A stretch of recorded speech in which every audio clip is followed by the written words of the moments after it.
Hello everyone, this is part 20 of What If Naruto was trained by Anko, and I hope you guys enjoy this video and to like, to subscribe, to share, and check out the playlist, to see more comment down below. Now let's start the intro. They call me a god.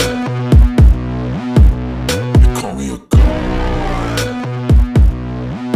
They call me a god. Join my membership, the perks are great. It's in the description. Be sure to like and subscribe, it gives me more motivation. Enjoy. The arena had been fully restored from the damage Gaara and Naruto had inflicted during their fight, and now things would start again, much to the pleasure of the crowd. They had enjoyed the moment of peace and tranquility after seeing two amazing fights. During the break, people couldn't stop talking about the four genins they had seen. A lot of people had been impressed with them, and even the older shinobi in the crowd had been talking amongst themselves. But the subject that was discussed the most was without a doubt Naruto, and the fact that he performed a jutsu that was considered legendary in the shinobi world. The Rasengan was known by almost every shinobi village, and seeing it performed by a genin was nothing short of amazing. The Sandaime was making his way back to his guest and looked around the crowd smiling when he heard the people talk about how much they enjoyed the matches so far. He hoped that nothing bad would happen, but somewhere deep he knew it wasn't meant to be. He had awoken that morning with a feeling that today would be a milestone in the history of Konoha, and that today he would have to fight for the survival of the village like every Hokage had to do before him. He just hoped that his old bones would be up to the task of defending the village he loved so much. He dismissed those thoughts when he saw the Kazekage looking his way. "Ah, Kazekage-sama, pardon me for leaving your company during the break. It seemed I lost track of time while talking to my young genins." Sarutobi apologized. "No worries, Hokage-sama, I'm sure you had some questions for the young genin who defeated my son Gaara. That truly was an amazing display," the Kazekage said, dismissing the man's apology. "Yes, I did wonder where he learned that technique, but he wasn't willing to tell me anything. Young ones will always have their secrets, won't they?" Sarutobi said while sitting down in his seat. "They sure will, but as his superior you could always order him to tell you, could you not?" The man said. "I could, but I'm afraid that's not the way to deal with young ones, especially Naruto. I prefer them to see me as a guide, one they can turn to in time of need, instead of that old man that orders them around." Sarutobi chuckled. Down at the arena, Genma was getting ready to start the third match of the finals, which would be Sabaku no Temari versus Nara Shikamaru. He kind of felt bad for the rest of the genin who still had to fight. It would be hard for them to live up to the two first fights, but he was sure they would show the crowd a good fight. He had heard about this Shikamaru from his friend Asuma. Rumor was that while lazy, the guy was an actual genius when it came to strategic fighting. Genma looked towards the stand where his leader was sitting and received a nod indicating that it was time to start again. "Lass and gentlemen, the field has been restored and we're about to begin the next match, so please take your seats," Genma called out. "The next match will begin in a few minutes, so would Sabaku no Temari and Nara Shikamaru please come down." Up in the stands, Temari just took her fan and jumped and glided down on her fan to the middle of the arena.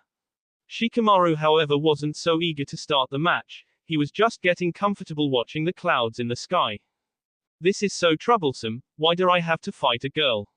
he said while getting up. The rest of the genins just laughed, since they all knew how Shikamaru felt about doing things he thought were troublesome. "Come on Shikamaru, just get down there and show them what you got," Ino said, trying to encourage her teammate who just looked at her funny. Ino was getting annoyed at her slow-moving teammate, so she grabbed him by the collar and just threw him into the arena, making the crowd burst out in laughter. Temari, however, didn't appreciate the girl comment from before, so she was set on teaching him a lesson. When Shikamaru got to his feet, he muttered some words and made his way over to Temari and Genma. When Genma dropped his hands, starting the match, Temari wasted no time and she attacked with a huge blast of wind that covered the arena in dust. Her fan allowed her to create wind blasts and made her a long-range attacker. She knew that her opponent used his shadow to fight, so as long as she remembered to watch out for that, she was sure she could win the match without too much trouble. Shikamaru had used the terrain to hide from his opponent once the dust cleared. He was at a disadvantage since she had already seen his jutsu during the preliminaries, so he would have to plan this carefully. He quickly came up with a plan to lure her into his trap by making her underestimate him. He took out some of his kunai and shuriken and got ready to start his attack. Temari was calmly waiting for Shikamaru to come out of his hiding place. She knew that he couldn't hide forever, so she waited and tried to conserve her chakra. While her attacks were enhanced by her fan, she always used chakra to enforce the effect of the attack. Therefore she had to save her strength in case this turned out to be a long battle. She was looking around the arena trying to find her opponent, but so far she hadn't found him. Suddenly she heard the sound of kunai and shuriken flying through the air and she smirked. She wasn't that weak to fall for something as basic as this, so she took her fan and blasted the projectiles away with it. The kunai and shuriken just scattered around the arena, not one had even come close to hitting her. "You'll have to do better than that, I'm afraid," she called out, but just then a long pointy shadow appeared out of the dust created by her fan, heading straight for her. She quickly started retreating, trying to evade the shadow. After several feet the shadow stopped advancing and Temari knew this was his limit. Quickly she measured the distance for future attacks. She grabbed her fan with both hands and attacked. Now that she had found Shikamaru, and she created a strong wind that even cut some of the trees in the arena. Shikamaru had no choice but to abandon his hiding place and jumped in the open. Finally stopped hiding. Temari asked with a smile. "It seems your shadow can only stretch that much, so if I keep my distance from you then you won't be able to catch me. You saw through my technique already. Not bad, guess I will have to try harder," Shikamaru said calmly. "Problem is that I'm not really a fighter, I'm more of a support type, but I suppose that's shinobi life, right?" While Temari and Shikamaru were calmly talking, Naruto and the rest of the genin were observing the fight. Naruto was surprised to hear Shikamaru say that he would have to try harder, knowing that his lazy friend was anything but the hard-working type. Ino and Chuji too were surprised even more than Naruto, and they looked towards their Junin teacher for an explanation. Asuma just chuckled at his students' faces and took out a new cigarette. "Sensei, did Shikamaru just say he would try harder?" Ino asked, perplexed. "I guess he did, Ino. Don't be so surprised, Shikamaru has trained very hard this past month.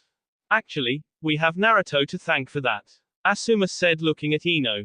"Me? What do I have to do with that?" Naruto asked. "During the preliminaries you said something to him that made him doubt his current way of doing things. After that he came to me asking to prepare him for the finals," Asuma said while looking at Shikamaru. Naruto wondered what he had said, but he couldn't really remember, so he would have to ask him later on. For now he was going to watch the match. In the arena things were starting to heat up again as Temari and Shikamaru were preparing their next move.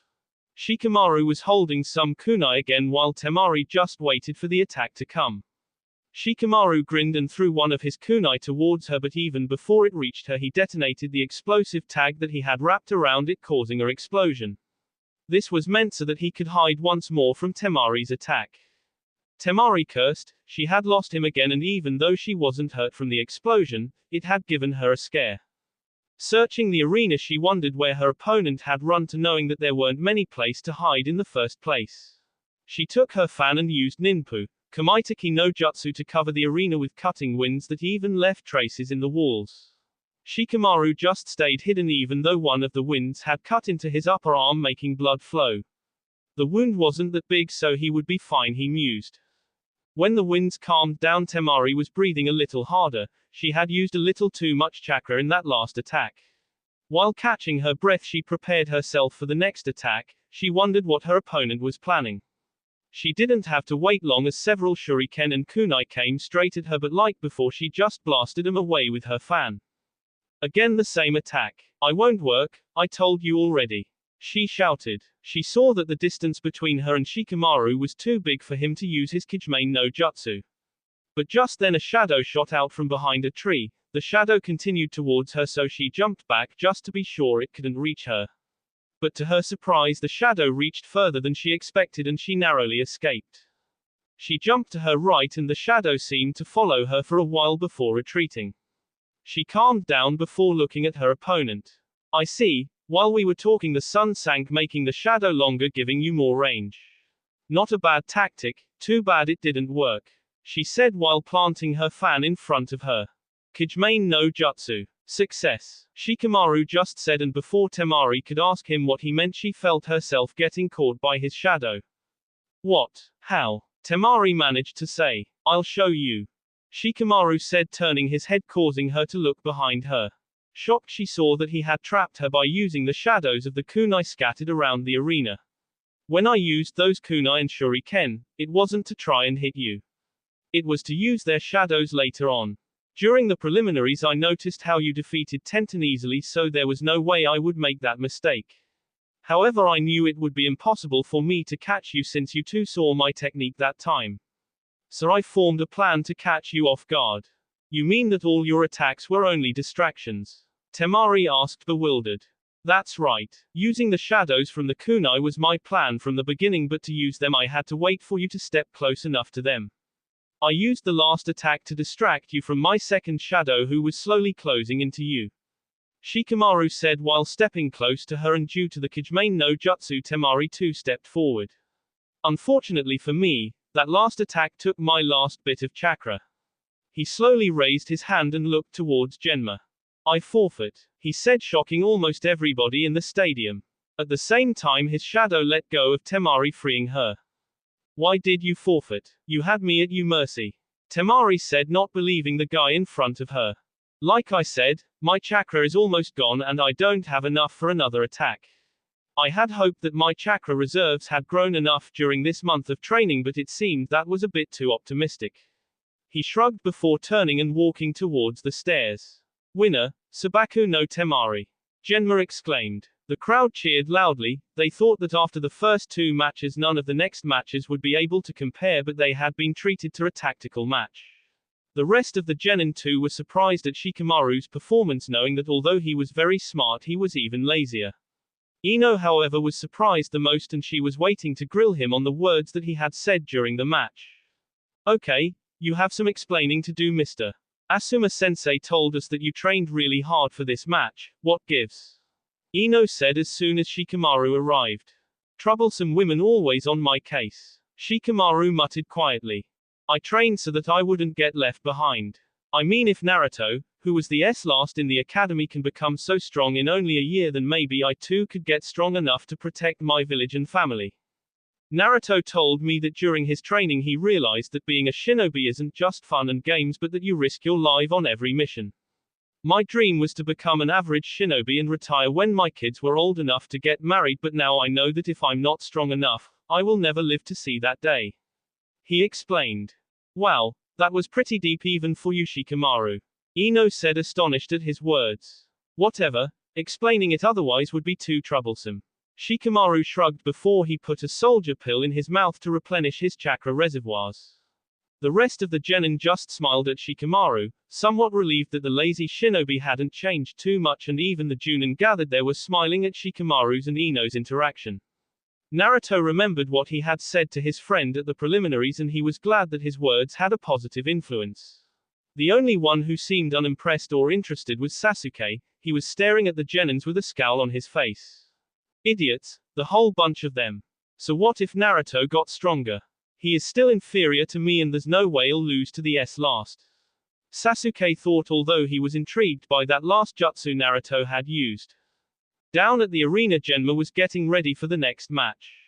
He turned toward the Hokage and nodded, indicating that he would start the next match. He took a stand and raised his hand, calling for silence before calling out both Shino and Kiba, who were anxious to fight. They had trained very hard for this match, knowing that they would need every advantage they could get.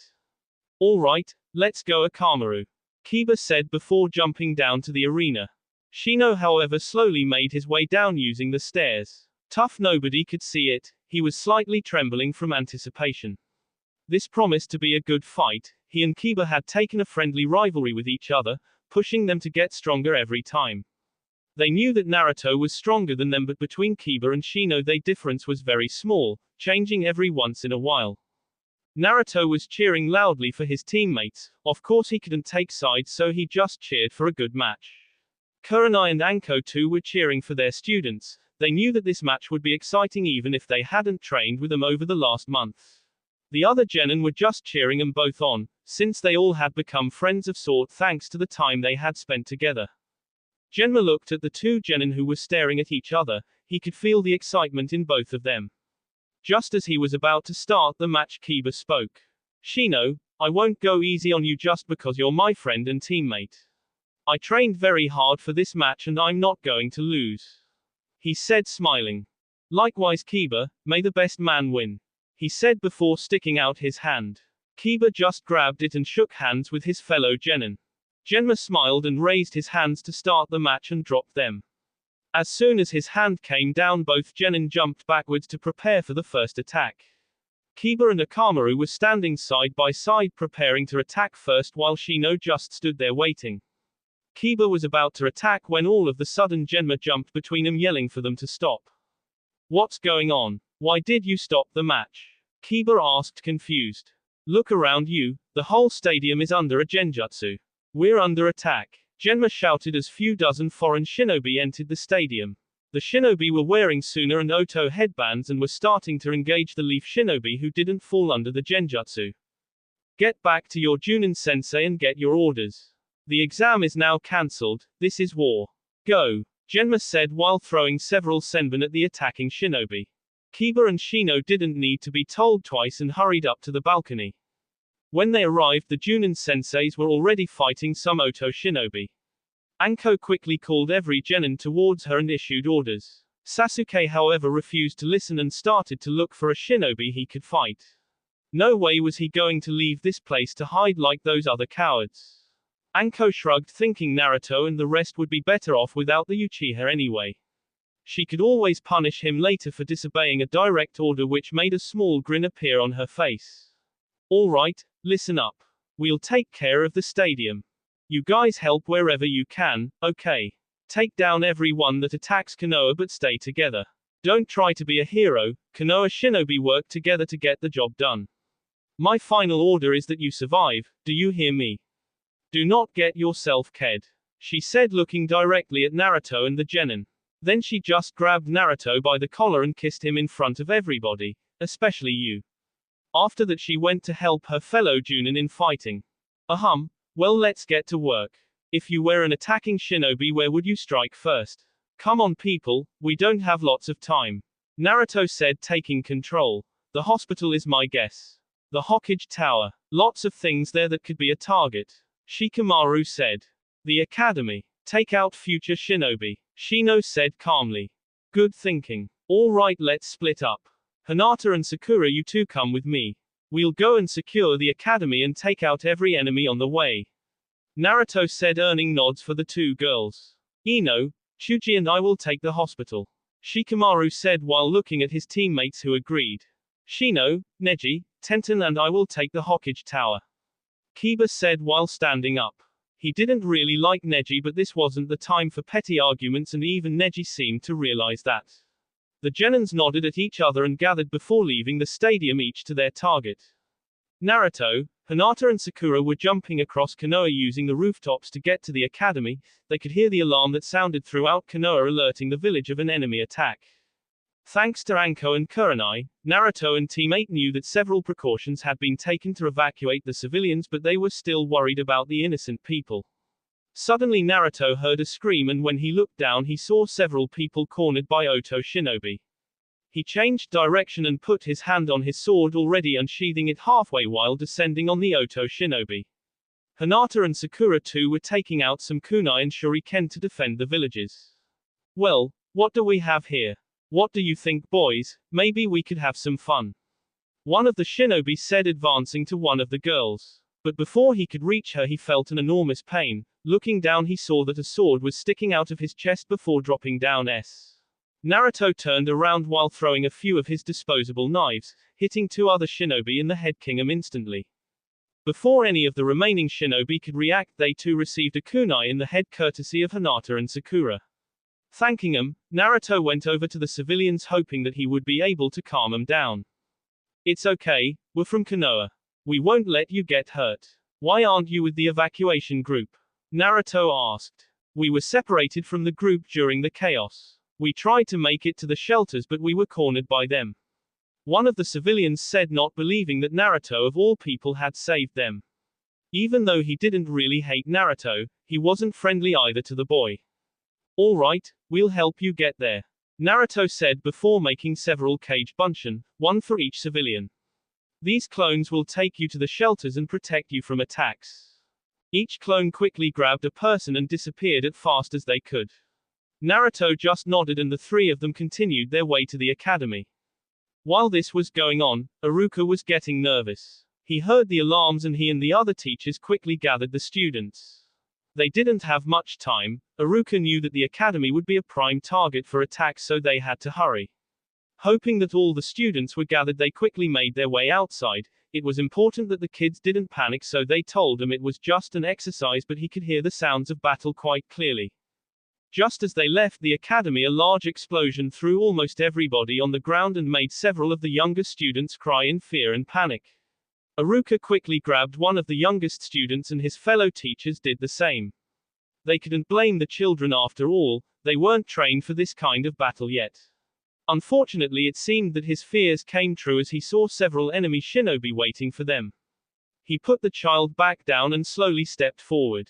Please do not hurt the children, they're innocent. Chaos if you have to, but leave them alone. Iruka said, hoping they would listen. Man, Konoha shinobi sure are stupid. We were ordered to dispose of any future shinobi, so no deal. The shinobi in front said, taking out a kunai and advancing at Iruka. The Chunin was in serious trouble and he knew it. There was no way he could fight this shinobi and protect his students. The rest of the teachers were also getting ready to fight for their students, but they were outnumbered. Just as Iruka was going to attack, a loud voice was heard. A voice that brought him hope and strength like none other before. He yelled at the kids to close their eyes and not to open them. Before he said so, he didn't want them to see what would happen next. Tengoku Seiden Kei's no Jutsu. The enemy shinobi who was advancing at Iruka didn't know what was happening, but just then he felt an attack hit him right in the chest, stopping him. His fellow shinobi watched as the attack hit their leader, almost killing him instantly. The attack had hit him right in the heart and almost cut him in pieces. They instantly became alert, and before them arrived 3 Konoha shinobi, a boy and 2 girls. They stared at them before becoming enraged that they had killed their leader. Iruka-sensei, what are you waiting for? Get out of here, we'll take care of these guys. Naruto yelled loudly. Iruka, who was shocked at Naruto's attack, just nodded before he and his fellow teachers grabbed the kids and started running for the shelter. As if we would let you leave here alive, one of the shinobi said before starting their attack. Naruto just raised his sword and attacked as well. A quick cage bunshin and the fight started with Naruto stabbing the first shinobi in the gut. Hinata and Sakura opted to work together and joined Naruto in defending the academy and making sure the kids got away safely. Sakura, who had helped with Hinata's training, had learned a lot during their time together. She still was miles behind her new friend, but now she could hold her own, and it seemed that a lot of the Oto shinobi were either genin or low chunin, so she and Hinata were faring very well against their opponent. Naruto and his cage bunshins dealt fairly quick with his opponents. He too felt that these guys were big in number, but most of them were either weak genin or low chunin. Still, he didn't take any chances and showed no mercy towards them. They tried to destroy the village he loved, and by doing so they endangered his precious people as well, and for that they would pay. He jumped back and used one of his favorite jutsu, Kaiten, Nenchaku Bakuhatsu Hotaru no Jutsu, making several dozens of fireflies that attached themselves to his enemies, and with a simple motion of his fingers they exploded king and painfully. Hinata and Sakura had been fighting very well, and while Sakura wasn't as strong as she could have been, she distracted them enough so that Hinata could deliver the final blow by hitting them in the heart with a Yukin-powered blow. When the last of the enemies fell, the 3 of them calmed down a little and relaxed a bit. They took a deep breath and muttered a prayer for the fallen enemies that they had killed. For Sakura, this was the first time she had to kill, so she was a bit under the weather. All right, good job. Sakura, don't worry about it now. Talk to us after this is over, we'll help you get over this. For now, let's go help the others. Naruto said while putting a hand on Sakura's shoulder. She nodded and followed Hinata and Naruto, who were already leaving. Shikamaru was not having a good time. As they had suspected, the hospital was targeted for destruction, and while he and his team were holding on for now, they wouldn't be able to defeat the large number of enemy shinobi. He looked towards Ino and Chuji and saw that they too were getting tired and out of chakra. When they arrived, 2 Chunin had been holding the enemy back, but one of them got killed by a kunai to the head and the other was hurt badly by a Kaiten jutsu. They needed help and fast, otherwise they wouldn't come out of this battle alive. He ducked another attack before striking his attacker with a kunai in the left temple, killing him instantly. He winced at the thought of King, but like Naruto had said, being a shinobi isn't all fun and games. Ino had taken control of one enemy who was now attacking his comrade with a kunai, hoping that she could get him off guard. She plunged the kunai in the man's gut before transferring her mind back to her own body. The effect was instant, and when the other Otonin saw him strike one of their own, they killed him, thinking he was a traitor. Another 3 down, yet still so many remain. This is bad, Shikamaru thought. No matter how much he thought, he couldn't see a way out of this fight. He could only hope that reinforcements would arrive soon before they got killed. Just then all of the remaining Otonin advanced towards them, going in for the K. Shikamaru sighed and looked at the clouds, thinking that this would be the last time he would see them. He then closed his eyes, waiting for the attack to hit. Surprisingly, it never came, and when he opened his eyes, he saw that every nin was rooted to the ground. Well done, Team 10, the 3 of you make us very proud. We'll handle things from here on out, a familiar voice said from behind the Oto shinobi. Shikamaru couldn't believe his luck when he saw his dad looking at him full of pride and joy. Dad, thank God you guys made it in time, Ino exclaimed when she too saw her dad before he started killing the shinobi that were caught in Shikaku's shadow. Okay, you 3, congratulations, will have to wait until after this is all over. For now, let's take care of any remaining hostile shinobi, Inoiki said. Dad, Naruto, Sakura and Hinata are at the academy while Shino, Kiba, Tenten and Neji are defending the Hokage Tower. We should help them, Shikamaru called quickly. Not to worry, Shikamaru. Help is on the way. Our first priority was getting the villages out of here. Now, however, we start fighting back, and Anbu is already on their way, Shikaku said calmly. Shikamaru and his teammate nodded, knowing that the Anbu were the best of the best, and with their help things would be in their advantage again. Still, they were worried about their friends who were fighting as well. But as they thought that Naruto, Hinata and Sakura arrived before them. Forehead girl, you're alive, Ino exclaimed, making Sakura angry. Of course I'm alive, Ino pig. I won't lose to you, not now, not ever, Sakura retorted, making everybody smile. The academy students are safe. We dealt with the enemies that tried to destroy the academy and kill the students, Naruto said to Shikamaru. Seems we guessed right when we said they would attack the academy and the hospital. Yeah, so the Hokage Tower should be under attack as well. We should help them out, Shikamaru said. No need for that, you two. There were several Anbu stationed at the tower, so things should be just fine there. But good thinking on your parts, Chuji's dad said.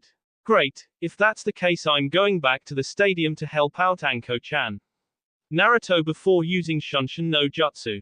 Wait, Naruto, Sakura yelled after him. She had seen how Anko had kissed him and she was curious to know what was going on between them. Let him go, Sakura. There's no stopping him, he's worried about her even though she's one of the strongest kunoichi in Konoha, Hinata said, smiling. But what going on between them? You saw it too, right? She kissed him. And not just a peck on the cheek, I swear I saw some tongue, Sakura said, blushing, and Ino too started blushing as she remembered that kiss. Sorry Sakura, but I can't tell you about them. I promised not to tell anyone, Hinata said, not wanting to cause trouble for her two friends. Way to go, Naruto. Damn, how the hell did you get Anko to do that? Inoiki exclaimed loudly. Anko was known to be one of the most desired kunoichi in Konoha, together with Kurenai and Yugao. Anko was known to flirt with guys, but never had she kissed one or allowed one to kiss her. The last one to try spent a long time recovering from her wrath. The 3 older men then started giggling with a ed grin on their face, causing the 3 younger girls to hit them on the head. Naruto was now jumping from rooftop to rooftop on his way back to the stadium. He had already encountered one enemy nin but just cut him down with his sword, not really bothering to engage him fully into battle. Seeing the stadium, he sped up a little after he noticed a giant cube on top a building right next to it. Arriving at his destination, he could see dozens of boss lying around the arena. He looked around and saw Kakashi and Guy fighting some Suna shinobi to his right. Next he saw Kurenai using some genjutsu on a poor Otonin, and judging from his screams, she used one of her favorite genjutsu, one that showed your greatest fear. She quickly disposed of her opponent before engaging another fight. Naruto nodded, seeing that she would be fine. She wasn't a Junin for nothing. Suddenly he heard a loud scream, making him look behind him and saw Anko laughing and fighting like she had the greatest time in the world. Seeing that she was alright, he looked if any of them needed help, but then he remembered the cube and jumped to see what was happening on the roof. When he landed on the roof, he saw several Anbu looking inside what seemed to be an enormous barrier of some sort. Intrigued, he too looked inside and saw Sandime fighting two opponents at the same time, and it seemed that he was having a very hard time with them. What the hell are you guys waiting for? Go help him. Naruto yelled at the Anbu. Listen kid, we would if we could, but this barrier stops us from helping. As soon as you touch the barrier, you get that result. One of the Anbu said while pointing at a body that seemed to be burned horribly. There has to be a way to get inside. Naruto said while watching his Jichin fight. Who are those guys anyway? That the Shodime and Nadime, kid. The Anbu said, shocking Naruto. And the one controlling him is Orochimaru, one of the Sannin. God damn it, there has to be something I can do. Alright, think Naruto, think. Naruto thought, let's see, it's a barrier that's being held up by 4 Oto shinobi. According to the Anbu, there's no weak point in the barrier, but that's bulls. Every jutsu has a weak point. He said to himself while examining the barrier. In theory, the weak point should be in the place that's the farthest away from any point that supports it. What's the weakest point in a cube-like barrier? Of course, the middle point of the top. Okay, found the weak point. Now how do I penetrate that barrier without becoming crispy like that guy over there?